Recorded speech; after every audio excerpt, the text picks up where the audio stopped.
Hello troops, welcome back to the channel. It's Dan from Hades Airsoft.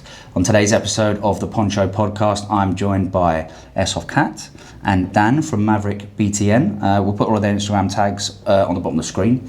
We are out here in Tenerife, looking a little bit worse for wear. We've been on a pretty intense CQB event with JBG Airsoft. If you do hear some laughs in the background, that is them. We're in front of a live studio audience today. And yeah, we're just gonna get amongst a podcast here, making the most of the fact that we're all in the same place at the same time, which doesn't happen very often. So, intros. We are joined, as I said, by Airsoft Cat. She is a content creator, but first and foremost, she's also obviously an Airsoft player. Associated with Krios Photography, she's present at a lot of the JBG events, cutting around with the camera, doing a lot of good work. And Dan also is a very talented photographer and videographer, which he needs to do more of, because that's a hidden talent. Yeah. Hold that mic up. We'll do a Joe Rogan. We'll hold up, get that sucker close to your face. This close. Maybe not. But no, we have seen some of his work already on the channel with the video at the jail, at the JBG course, on that scenario where he made me look very good, I must say. Ross Kemp in Birmingham. And so yeah, we're lucky to have them out here on this course that we've hosted in Tenerife, down at World Airsoft Tactical Centre, a JBG emo special, a long day by all accounts. Yeah. But a very good one. A lot of happy customers, which is what we want to see. So, Poncho podcast. I've got a few questions for them and a few questions off Instagram. So we'll just get straight into it. What I want to know, and this is probably going to be the main questions going forward. So you're very much like a couple of guinea pigs for me having real life guests, right? Because I want to get like a set of questions that are kind of somewhat standardised. Generic, yeah. Yeah, and it is interesting to me to see how people got into the hobby, because I know like my trajectory, obviously coming out of the army and all that, we know all that good stuff. We're here to talk about you. But I'd like to know how you got into the hobby, how long you've been playing, what attracted you to it, what was your kind of route into it? Mm-hmm. Yeah, you want to go first. It was just before COVID. It was summer, so it was 2019. I bought a Chinese airsoft rifle just to play around and just be a pest with it, to be honest. And then, as illegal as it sounds, we ended up just going up the fields and just blatting each other and having a laugh. And then, obviously, there was a local site down the road. We just thought, right, we'll rock up one day. Mm-hmm. And then there it is. That was the start of it. And every weekend since, I've been going. Yeah. Obviously, it's it's an addictive sport. Yeah. So as soon as you keep going once, I need to do this, or I need to buy that now, and then it just develops from that. Tell me about it. So it's just a bankruptcy. So. Yeah, it's other pastimes are available for a significantly less. Less of a spend. All right, but so what? Just curiosity then, just to get hold of a riff. I've always wanted to play it since I was a kid. Obviously, watching the videos and stuff from other YouTubers in the past. I can't remember who exactly it was because it was so long ago. But it was just off the whim one day. Just thought, right, bollocks, I'll buy it. Yeah, so it sounds good because most people will start maybe like renting. Yeah, and I always say to people like, because it is such a money pit, don't jump in at the deep end and buy a riff. But if you buy a cheap riff just to see what it's all about and see literally, what just £100 thing off a Chinese website. It was, and I think I used it maybe twice, and then it properly broke. And then I thought, I'll go buy something. And again, I didn't spend that much. I probably spent about $150, which isn't really that much in the grand scheme of things. No, believe me, I know now. Yeah. But that's a pretty easy an easy spend. Yourself, Kat, tell me about your origin story. So it's kind of a spin-off from Dan. Mm-hmm. So Dan, when we first met, he was already kind of maybe 6 months into playing it. And I was like, well, where is he disappearing off to every weekend? Because obviously I'd be working during the week, and during COVID he would just, it wasn't during COVID. It was just after COVID. Just after COVID, yeah. Yeah, so he'd be disappearing, and then I kind of just got interested, and he just invited me along, and I thought, why would I want to go run around in a muddy field and get shot at? And then I thought, actually, no, this sounds quite fun. So he brought me along to one of our local sites, and I was just wearing all this like secondhand gear. I borrowed a riff off a friend. Literally, I just got like kind of dressed up. It was like I kind of stood there and everyone was like, right, wear this, do this, do this. And I was like, okay, sure. And then as we were running around, the whole reason I kind of like stayed playing was I accidentally lit him up. And it was such a thrill, and I really enjoyed it. Fantastic. He was squirming in pain, and I just thought, actually, this is kind of fun. So I carried on. And it was kind of just a spin-off of watching him. It's just gone on from there. Yeah. Because I wondered, because obviously we know each other, we've met at a few events now, but I think certainly on this trip is where we've got to know each other a little bit better. But I've always wondered if you knew each other, if you met each other, maybe playing, you might have met each other, or indeed prior. So it's interesting because I don't think not many girlfriends or partners would, like you say, like what is this all about? What is why would I like that? It's like it's like most things, like unless it's something that's interested you for a specific reason, there's no reason for you to go and try it, is there? There's plenty of things, but then there's plenty of things that we try and you're like, hold up, this was fun. And then it's just gone on from there. Because I think when I came over for I'm pointing that way because I can see Charlie's right there. Don't wave because they can't see it. On that very first Southampton course. Yeah. And then I played the next day at South Coast. I think you both were there. No, we missed out on that one. Yeah? Yeah. Okay. Don't know what. So that's a fault. That's a glitch in the matrix. When was it? I can't remember. It was January, what was it, March, like 2 years ago, I think. 2 years ago, March. I'm pretty sure you're in that video that I filmed there. No. I'm pretty sure one of you is. No, I didn't No? go to that one. I don't It think might we be were there. me just being lost. I don't know. Maybe probably. I'll have to go back through it. But might be just a glitch in the matrix. But there we go. But no, we're getting to know each other now. Obviously, and on that last one at the jail, obviously, me and you got very closely acquainted because it was. I enjoyed it, but it was very it was one of those where we were in close Bouncing off each proximity. other. Yeah. No, I actually. Yeah, I did really enjoy that. Like and we've done to a certain extent the same on this trip out here with a video to come. But I think, I just was able to switch off on that and just concentrate on the job at hand, which Alex, wherever he is, did not make easy. And so it was very handy having yourself there. And he does need to do more videography, I think. Because I think this is the talent that he's got that we need to develop. But that's cool. All right. So the UK Airsoft community. So obviously I live out in the Canary Islands, if you don't know that already. And we've got a very dynamic community out here. It's very varied, but it's large for the size of the islands and the population, but it's probably small in comparison to obviously the UK. And the UK Airsoft scene fascinates me because it's something for me to unlock and explore as I go back for trips and stuff like that. Since you guys have been playing, so like 5-6 years? Yeah, like 5 years, 4 or 5 years? How has that changed? How's the Airsoft community in the UK changed, for better or worse? Gotten a lot bigger. Obviously, when I started, it was a bit of a not so known sport, I guess. I mean, it was known, obviously, it was known. But in the time that I've been doing it, the popularity levels have just gone flying through the roof. Yeah. More so, in the past 2 years, a lot of people are stopping skirmishes and doing more milsim stuff.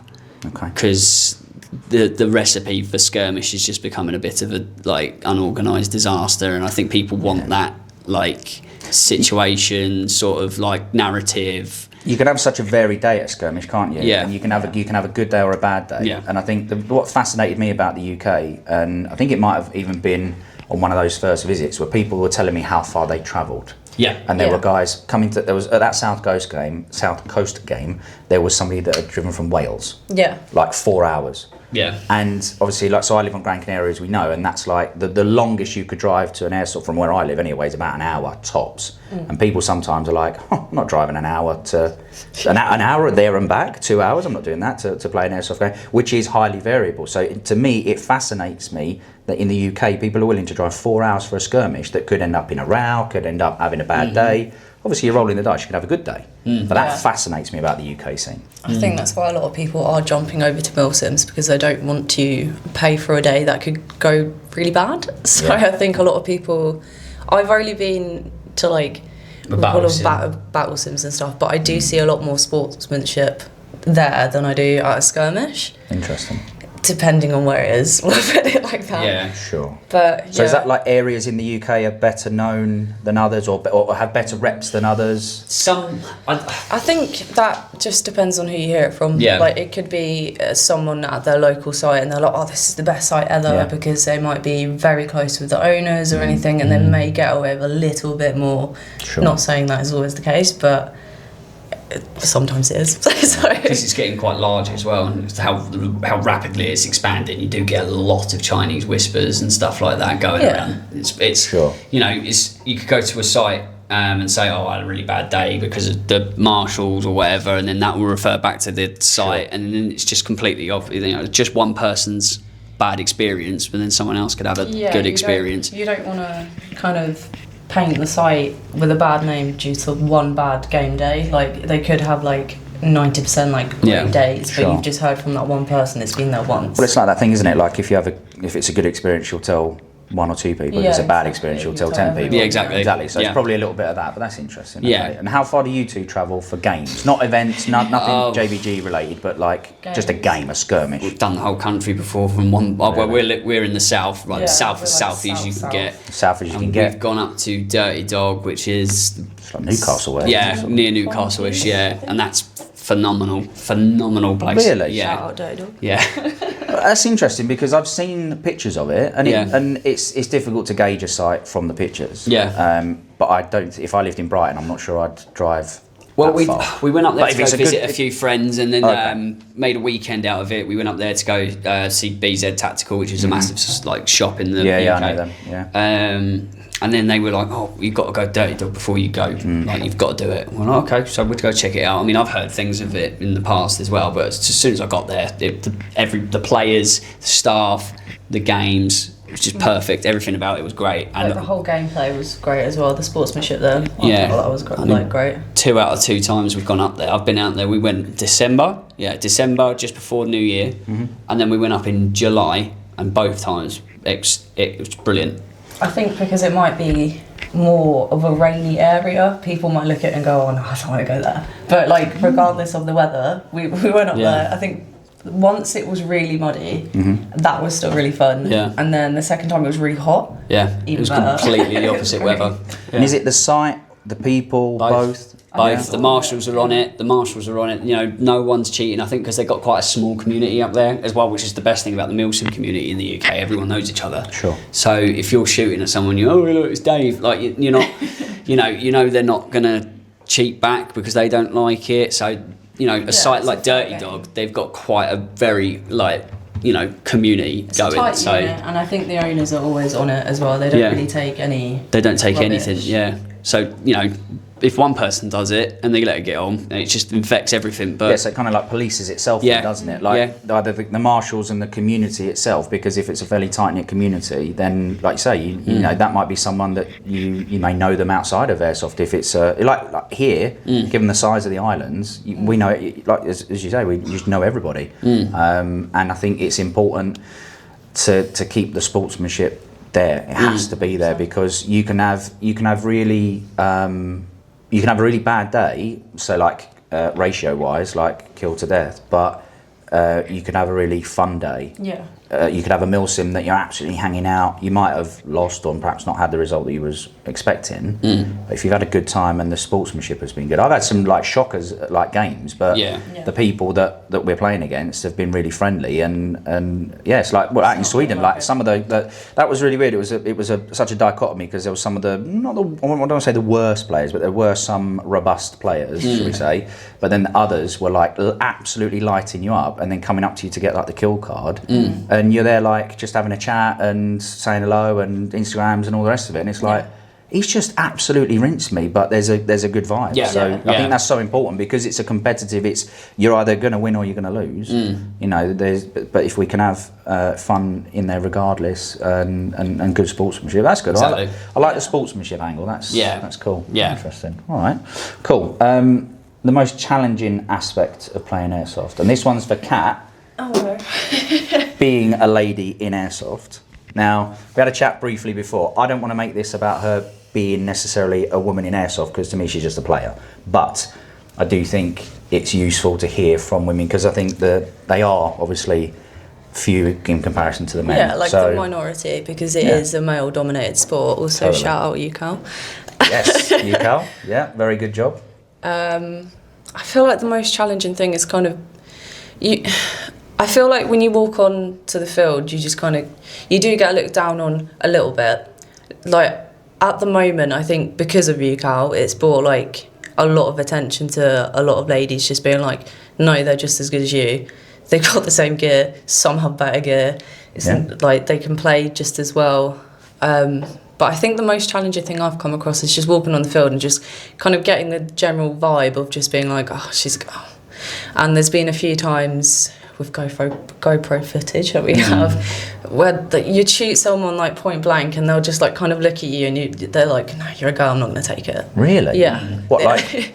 like you'd shoot them and they'd look over and like, I've got a pink gun, I've got Sure. like a pink sprayed helmet, and they'd probably see it's like me, a girl, and they'd just be like, no, I don't want to take it. And that might be a masculinity issue. That's not good. Yeah, no, it's not great. What, because I've just been eliminated by a female? Yeah, Yeah. I feel like it's a masculinity issue. Like they don't want to be like, I've just been taken out by a girl. There's been a few people that are, like, I'll get like a nice hit on them and they'll come up to me like we'll spud or something and they'll be like, oh yeah, no, that was like great. I'm to swear then. You can swear. I don't mind. Swear all you like. That's fine. Yeah, they'll be like, that was fucking great or something. But yeah, I feel like the most challenging thing is like getting general sense of people will just look down on you because you are a female, because it's not the norm in sport. But at the moment we're trying to make it the norm because it is very normal for a girl to just be playing a sport. So since I've been playing Airsoft, the first team I ever joined, I've always had girls in the team. I now sort of run that team, and we've still got females in the team, and I think that female in the team, Demelsa, she has a very similar kind of experience, I think, because and she actually takes advantage of that kind of prejudice because she's not quite, because it's my team and pink doesn't really go with our aesthetic. It should. Maybe we'll make an exception. But you can still clearly see it's a girl, and she will take advantage of that split second where they're like, just because it's a woman, and she just lights them up, and I find that hilarious because she's using it to her advantage, like that prejudice. She's using it to get the drop on people. I agree. Like if it's going to happen, you've got to use it to your like advantage. If you're in a CQB situation and a guy's there like, oh no, do I shoot her? I'm going to fucking shoot you first. Don't hesitate. We're playing the same game. Shoot me. Good. That is the attitude. I think over here as well, because it's still a male-dominated sport out here, and it's a very masculine sport. I think the barrier to entry for girls is much. It's much more robust. Yeah. And there's lots of women playing now on Gran Canaria. There's like a group of about 4 or 5 that I'm seeing fairly regularly. And I've gone up to them and said, you need to make a club, you need to make a team. Yeah. If you want some help with it, if you want to do some training, I'll help you out. Almost like a UCAL. So again, shout out to UCAL, because in the back of my mind, I was like, well, UCAL have done it. Yeah. On an island still, the UK, but a massive one. These women and girls could do it here, because I've had people try out for my team, like girls try out for my team, where they've had to get in touch with somebody they don't know, really, go somewhere they've never been before, try something they've never tried before, all on the word of just me being like, oh yeah, come along. Like, and that could be, think about that in a different situation, that could be a little bit dicey. And so I think that barrier to entry needs to come down a little bit. And if there are more female groups or clubs or whatever, it just means that girls that are interested in it can go, well, it's a lot more inviting. It's going to be much easier, it's more inviting if they approach you than Dan, let's say. As much, like, you could be the most confident woman in the world, but if you walk into a room full of men, there's always like that 1% of your brain being like, oh no. I can tell you really confidently now, I wouldn't have, I was going to swear then, but I'll leave that one out.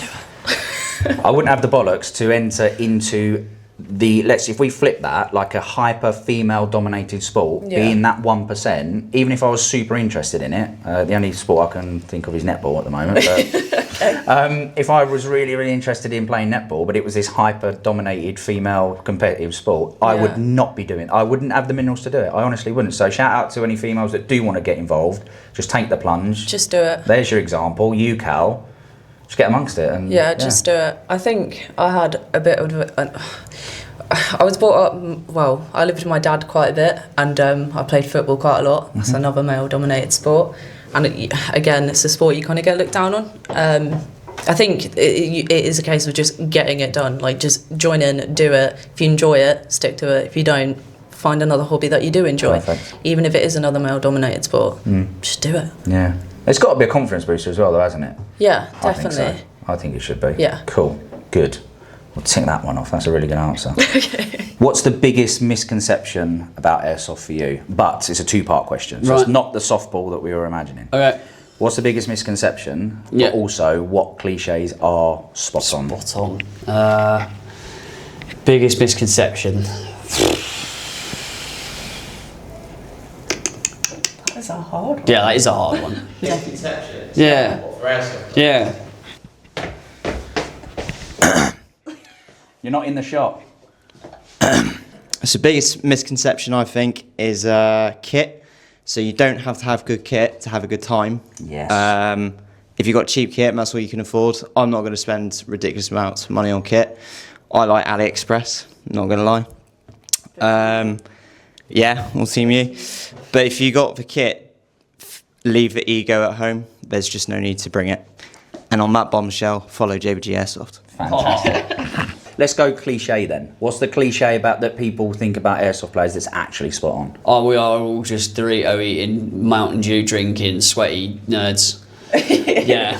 Correct. Yeah. Yeah, that's and yeah, spot on. Yeah, like that it literally is. So, I mean, it's good. It's a good thing as well because obviously we're all interested in the same subject, and some of us are socially awkward and don't really go out and meet new people and stuff like that. And that was the best thing about airsoft. I mean, coming into airsoft, I had only about 3 or 4 friends that I came out of school with and still talk to this today. But like 5 years into airsoft, I wouldn't have met Charlie, Alex, you, a couple of others from back home like JB and Marcus. I would never have met them.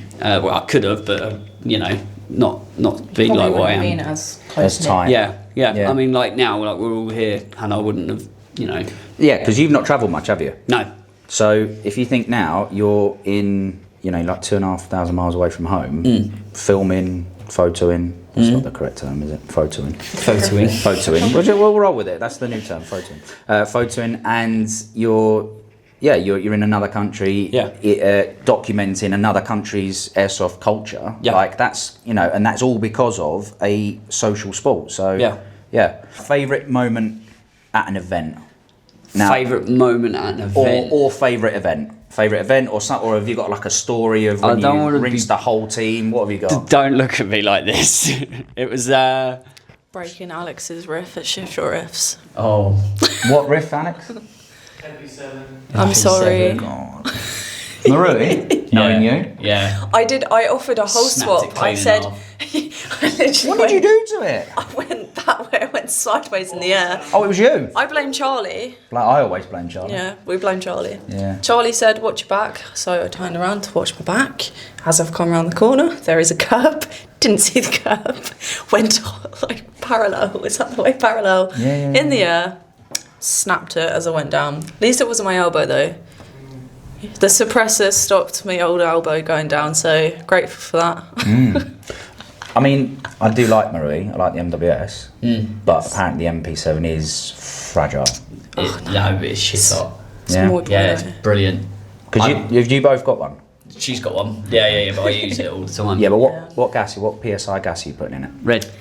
Yeah, but what PSI? Hot. It's just standard like Red. normal neutral red gas that you'd get anywhere, like medium. I guess it's not black gas. It's not red. It's not green. Yeah.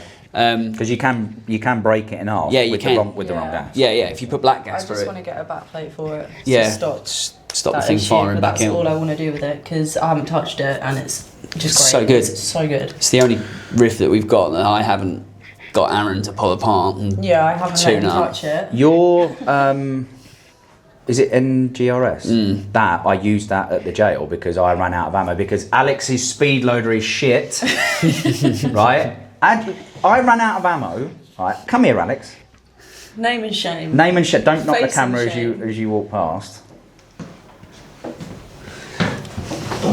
He very kindly, like, 'cause obviously when I travel, I can't take riffs with me. So very kindly, every time I've been with JBG, Alex has lent me an MWS. This time I had the choice. I felt very special. I've returned the favour this time though. This Yeah, round, you haven't have, I did yeah. give you the choice though. You did.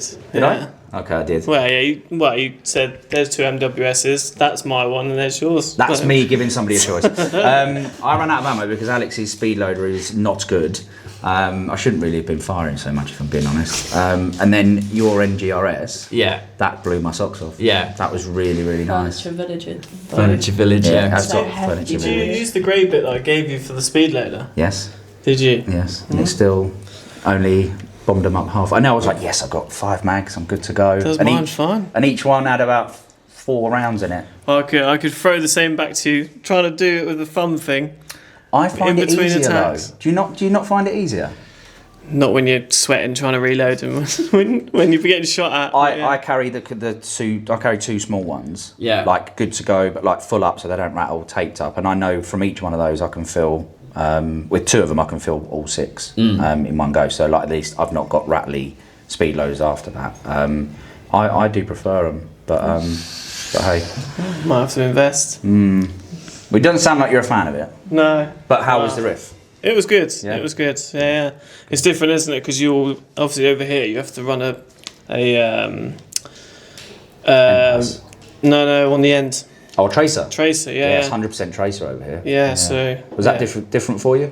It's a bit different. Yeah. We've done it before. Haven't we? Yeah. It's just the rules, mate. Is it? Yeah. It's like when people die, you've got to have the red light. The red light. Which is why you kept getting lit up as the cameraman because you had a green Cylum. Right. Okay. Right. Sorry, I got sabotaged. Well, I did ask you to bring a red one. Yeah. I've got one mileage. You could have. Yeah. I could have just brought that one. Yeah. Yeah. Alex, thank you very much. That's okay. See you. Buy a new speedo. That NGRS. Did you haven't done that yourself? No. I've given that to Aaron. Again, someone I've met through Airsoft, a friend of JB's. Bloke's just a genius, absolute genius. The thing is, the gun's been apart more times than I've had it in my hands, but it's really temperamental. The trouble is, with TM, they don't like to be touched. They don't like to be touched. But if you leave them, get them out of the box, they're insane. But the trouble is, you've always got that need to make something better. If you know that you can make it better, you'll make it better. That extra, exactly. My slippery slope, because the only Maries I've ever had have been the MWS. I've never had electric Marie. No. And the trouble is, I just got so sick of either the upgrade cycle of wanting a little bit more, or because I play quite a lot, things like the hot rubbers and all the other stuff, I was like, well, now I need to hand this in to somebody. And, as you discovered earlier on at dinner, in this country, they don't always do things with a bit of purpose. Yeah. So, for me, going across to gas, I can do now, through trial and error, most of your work. Of the work. The only things I can't really do, I'd say, is take out the trigger box, the Z plate and all that jazz. Yeah. Or for the time being, take the mags apart. But luckily, touch wood, I haven't had to yet. No. So for me, gas, like apart from the realism factor, and this is because obviously you're a gas player. For me, it was a case of like just being able to do it all myself, really, and not having to depend on somebody. Starting to rain. Oh, that's right, it'll pass. We'll stop, have a little break. You've got the cover. Oh, I'm undercover. That's why I'm not really feeling it. I was waiting for you to notice. Well, I wasn't. No, we'll stop. We'll have a little break. We're back. It's raining in Tenerife, but we've now got a parasol, so now they're really on holiday. Right, we're going to talk a bit about content creation now, because obviously you're involved with Krios. Okay, I've been around them a couple of times now at events, and obviously you're with Twisted Fuse. I'm still Krios, but Still Krios. Twisted Fuse is a full-time employment, new project thing. Good. Yes. Good. Because that's got to be the dream, isn't it? Yes. To make it your full-time job. Yeah. I don't see it as a job, but yeah. Yeah. Yeah, but that's awesome. And how long's that been going on for? 'Cause Twisted Fuse. Started in January. Obviously, I'm still new, so the current task right now is just get as much content, so I've got something to show off. Sure. Full-time, is that something you'd like to do, go full-time? Definitely with the photography. I am looking at, hopefully in future I can. At the moment it's just part-time where I can, any events I'm happy to hop on and jump in. Like for example the JBG ones, I'm always just kind of popping up with the camera. Something I would like to do. The videography thing though, definitely more Dan's. Yeah. The one time I was in charge of videos, what did I do? I don't even know what I did. That's why I need to stay away from it. That's not a good sign, is it? Set the frame rate to 1/10 of a second, so everyone was like slow. He's told me this. Yeah, it was like a ghost, you said, wasn't it? It's because we're at Blackstone, so everything was just really dark. So I thought, I'll be clever. Shout out Blackstone. Yeah, I've heard about this place. Great site actually, but it was just so dark, and I was like, I know what I usually do with like taking photos. I'm just going to play with this, that, and the other. Sure. Thought I had it. I was like, this video is really good. I'm like running around. Dan's playing enemy, so I'm not even asking for his help. I'm like independent woman doing it. Got back, rubbish, shit. Fair one. No, I'm happy to stick with the photos. I'm happy just kind of upping my skills with like the editing. Like that's why I'm grateful for Dan as well, because he already knows what he's doing. He's still learning new things as well, but along the way he's kind of telling me now how to do different things, edit different things. Oh, if you're doing this, you should do this kind of thing. But yeah, it's great. Yeah. No, see, I've now got a camera, as you know. Charlie set me up and absolutely had my eyes out. Absolutely had my eyes out with that camera. But I've got the challenge of figuring out how the bloody thing works. Yeah. And then how to edit, because, all right, I can edit a video, but I don't know how to edit a photo. So I'm excited by the prospect of it, but I'm also terrified by it, because I'm getting more confident with video editing and filming to where like I no longer hate my work, I'm happy with it, and I look at something and it's finished and I'm really pleased with it. So I don't really want to start again at the bottom on something else, but I know I need to do, that's a gap I need to fill. Because the trouble is I'm always this side of the camera. So I actually end up buying like gimbals and mics and cameras for my friends, my teammates, Carlos, who does a lot of it these days, Jose, you know, and these people get them as and when I can, which is why when you guys are here, it's a fantastic opportunity, or when I'm in the UK, because I don't have, obviously I've got a team around me, but it's, if I'm free to film a video and they're not, what do I do? So, yeah, until we invent a gimbal that can follow you around, and we don't talk about gimbals, will we? No. Fucking things. We won't talk about gimbals, but no, I think it's interesting that you're now, you know, like full time on it, and if that's something you want to aspire to as well, I think that's fantastic. I think that's really good. I think that's definitely something Josh is looking to, because like the whole point about the partner program is to get you to that point. It's basically Creos is just a platform where you put your photos. It's like somewhere to show off your skill, like shout outs, like a big community kind of thing.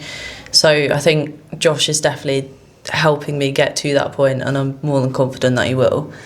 I had a good chat with him actually on the Gloucester prison one. We had and he was taking me all through it, and I was like, there's a lot to this. Like this sounds really, it's a lot, really good. It's a lot of thought. But it's not just airsoft, is it? It's all. It's all, everything. It's all photography, like you know, pretty much everything. So I think he's onto something there. It's an interesting platform, and I think there's more stuff in the pipe work, which I won't say anything. Sure, yeah.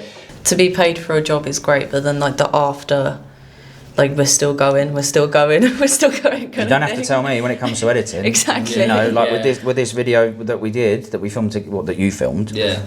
I must have spent 50 hours on it. Yeah. And I purposely didn't time it, because I thought if I time it, it's going to depress me. Yeah. But I guarantee you that was at least 50 hours. Lots of hours, yeah. It was a lot, and that's 23 minutes of video. Right, so Twisted Fuse, talk to me, because they're not just airsoft related marketing. No, they're doing everything. No, it's everything. Obviously, going to be most of the time going to be airsoft anyway, because that's the bread and butter. But if you need a content creator, I mean, it's becoming like the new thing. A lot of people are hiring TikTok like people to come make videos for their business and do silly dances and stuff like that, because it works. 100%. I mean, TV's not being watched anymore. People don't really look at a billboard or a sign anymore. They're all looking down at their phones. Correct. So, well, when you first started with them, and you did like a little series, didn't you, of almost like how you, like some shots, some videography shots, and how easy it was for you.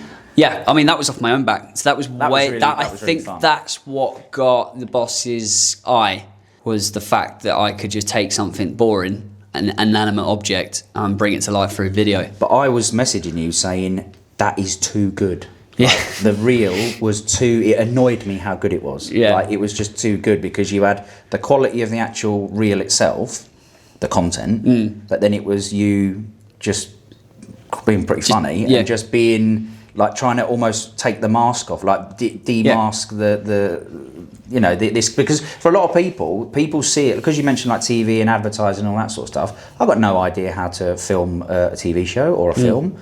I don't have much of an idea how to film this sort of stuff, but I'm just giving it a go. Yeah. But you know, the self-taught aspect of it, even though that's there, we've still got people like family members or friends to me saying like, how are you learning this? Where are you coming up with it? I was like, well, I'm just giving it a go. There's still a big barrier between people that are like, should we say, like content minded and not. You you know, and that's just because unless you're in the content world, why would you be content Yeah, writing? I mean, you've got to be quite arty and creative anyway. You know, you got to be nuts. You got to try. You got to, you know, get out and try things. The video you were talking about, the smoke grenade thing. A lot of people just get hold of a smoke grenade, hold it out with a stiff, and you know, let it do its thing. Great, it looks great, but how many times has it been done? Yeah. And you know, and it doesn't really advertise the products, because how do you know what to go looking for on the shelves when it's exploded? See that that I understand what you're talking about. Yet you've framed that to me in a different light as well. Like that, you've just broke that like sort of fourth wall, so to speak. Like so, it is that easy. You know, because you're trying to sell something, aren't you? Really. Yeah. So it's fine to say that, hey, this is a great cloud of green smoke. Yeah. But well, that's fine. Well, where do I buy it? How do I buy it? Yeah. You know. But a lot of things, especially reels and stuff like that, I'll just do off the cuff. Like. Yeah. And the ones that I've put some real effort into some reels, like getting bitten by that dog and stuff like that, where there's quite a lot behind that, you know. Like and I was there with that glove thing, sleeve, being like, this fucking dog's gonna bite me in a minute. Is this really the best idea? Yeah. Yeah, oh, exactly. All in the name of content. But then other times I've just done like just a stupid talk to camera of something that's just happened to me. That time I got 2 BB stuck in the gas mag, and that went nuts. And it's like, hold up. Why is it not like effort equals success? But that is just the internet, isn't it? It's just again, it's the way that the world's going at the moment. A lot of people, because of TikTok and Instagram Reels, haven't got the attention span. Just take the step. Just take the step. Come up with an idea, execute it. Oh shit. Okay, let's try another idea. Oh, that's great. Yeah, you know? you've got to be comfortable. Not comfortable. You've got to be willing to take the losses. Yeah. Yeah. That's the only way that you're going to get anywhere, because like the first video I made out here from an event in Tenerife absolutely bombed. But at the time, I thought creatively that was my best video, and I was like, well, where do I go from here? If I think that's my best, but it's not done well. Yeah. But actually, after a couple of weeks, you're like, all right, well, let's learn from it. What did we do wrong? What do we think was the problem?